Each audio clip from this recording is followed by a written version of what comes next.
Саламатсыздар ма оқушылар?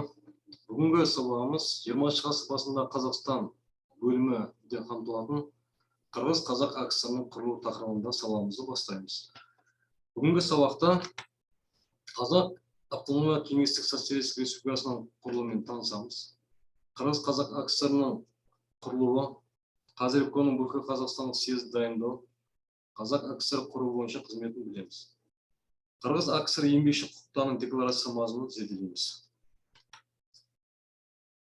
1919 жылы 10 шілдеде большевиктер партиясының төрағасы Владимир Ильич Ленин РКП-ССР Халық комиссарлық кеңесі Қырғыз-Қазақ өлкесін басқару жөніндегі революциялық комитет құру туралы декрет қабылдаған. Қазіревконың өлкедегі ең жоғарғы әскери азаматтық басқарма болып саналады. Қазіревконың құрамына Семей, Ақмола, Орал, Торғай облыстары, сонымен қатар Астраханның губерниясының қазақтар басын тұратын шығыс бөлігі кірді. Қазіревконың төрағасы болып ұлты поляк Станислав Пицковский сайланды. Қазіревконың мүшелері Ахмет Байтұрсынов, Әлібек Жангелдин, Абдрахман Акеев, Бақытжан Қаратаев, Секен Сейфуллин, Сейтқали Меңдешев, Мұхамеджан Сералин, Радик Семкович, Абдеев тағы басқалары сайланды. Қазіревконың міндеттері: бір, контрреволюция мен интервенцияға қарсы күресу. 2. Өлкеде мемлекеттік шаруашылық мәдени құрылыс орнату, өлке кеңестерінің құрылтай съезін әзірлеу. Қазіревконың қызметі: 1920 жыл 9 наурызда Алашорданы тарату туралы Қазіревком шешім қабылданды. Қазіревком мәдени құрылыста біршама жұмыстар атқарылды. Ұшқын газетін шығарды.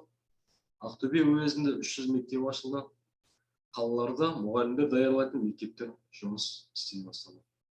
Сонымен бірге Қазіревком қазақ жерлерін біріктіру жөнінде біршама жұмыстар атқарды. Қазақ АКСР-ның құрылуының тарихи маңызы: қазақ халқының ғасырлық арманы орындалуының көрінісі, отаршылдыққа қарсы күрес нәтижесі, ұлттық қайта өрлеу жолындағы алғашқы қадам.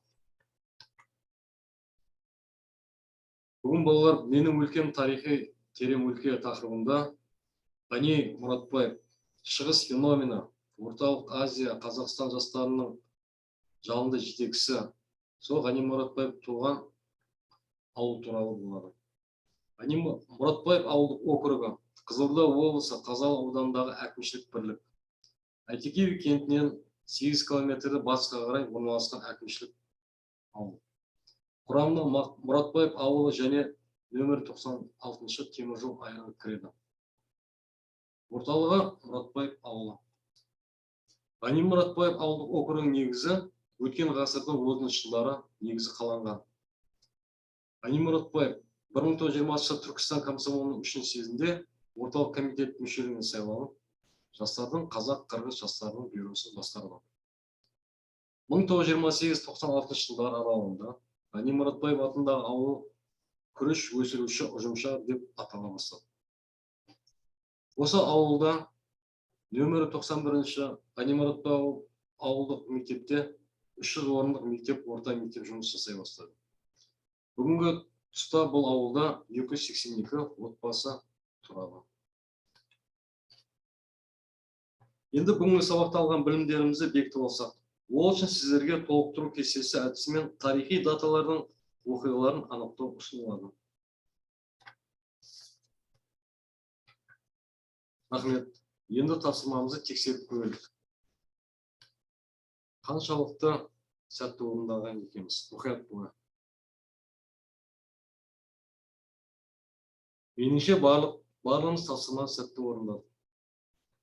Келесі тапсырма тарихи диктант әдісі. Бос тұрған жерлерге тиісті сөздерді жазып, сөйлемді толықтырыңыз. Алғанек оңдай болса сәттілік.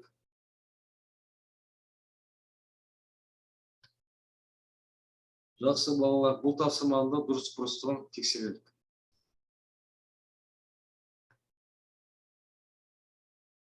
Тамаша. Ал балалар, енді өз өңіріңіздің тарихына да назар салайық.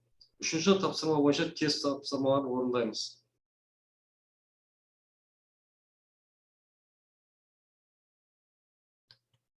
Керемет. Туған өлкенің тарихын білу бізге міндет. Жұмысымызды бағалайық. Дұрыс жауаптармен өз жауаптарыңызды салыстырып, өздеріңізді бағалап ала қойыңыздар.